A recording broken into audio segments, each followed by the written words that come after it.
As vacancies grow, Senate Democrats work to circumvent Tubervilles.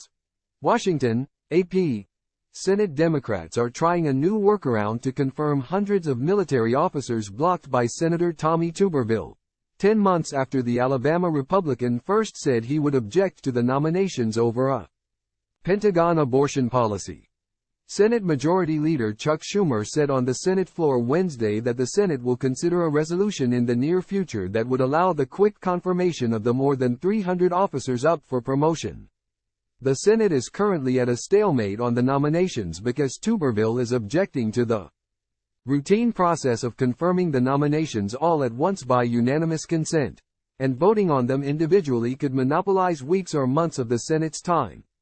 Schumer separately moved to hold votes as soon as this week on 3 top Pentagon officers affected by the holds: Admiral Lisa Franchetti to be the Chief of Naval Operations, General David Alvin to be Chief of Staff of the U.S. Air Force, and Lieutenant General Christopher Mahoney to serve as Assistant Commandant for the U.S. Marine Corps. The Senate maneuvers come amid a new war in Israel and as members of both parties are growing increasingly frustrated with Tuberville's holds. Alaska Senator Dan Sullivan, a Republican, had gathered enough signatures to force a vote on Franchetti and Alvin and spoke out in frustration about the issue at the weekly GOP lunch on Tuesday, according to a person familiar with Sullivan's comments who requested anonymity to discuss the closed-door meeting.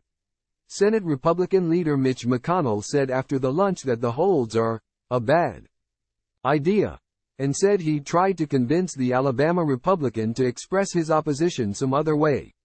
The new efforts to get around Tuberville come after an announcement by the Marine Corps that General Eric Smith, the commandant, has been hospitalized.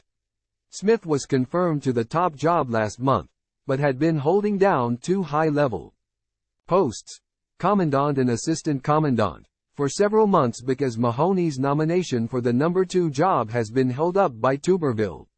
Smith himself was blunt about the demands of serving as both assistant commandant and acting commandant for months in the wake of General David Berger's retirement after 4 years as the top Marine. Time equals 400 Ms. greater than Senate Majority Leader Chuck Schumer, DNY, speaks to reporters about support for Israel following a closed-door caucus meeting at the Capitol in Washington, Tuesday, October 31, 2023.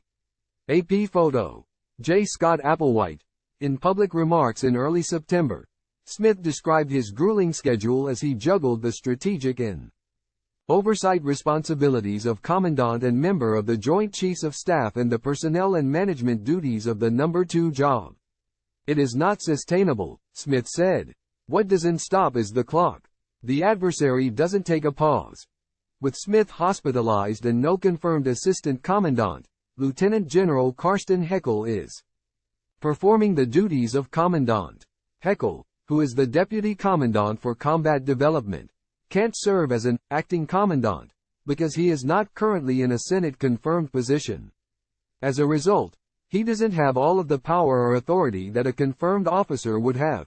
Schumer said Smith's sudden medical emergency is precisely the kind of avoidable emergency that Senator Tuberville has provoked through his reckless holds. Tuberville has shown no signs of lifting the blockade since he first announced it in February. Despite several high-level vacancies, he has said he will continue to hold up the other nominations unless the Pentagon ends its policy of paying for travel when a service member has to go out of state to get an abortion or other reproductive care. The Biden administration instituted the policy after the Supreme Court overturned the nationwide right to an abortion, and some states have limited or banned the procedure.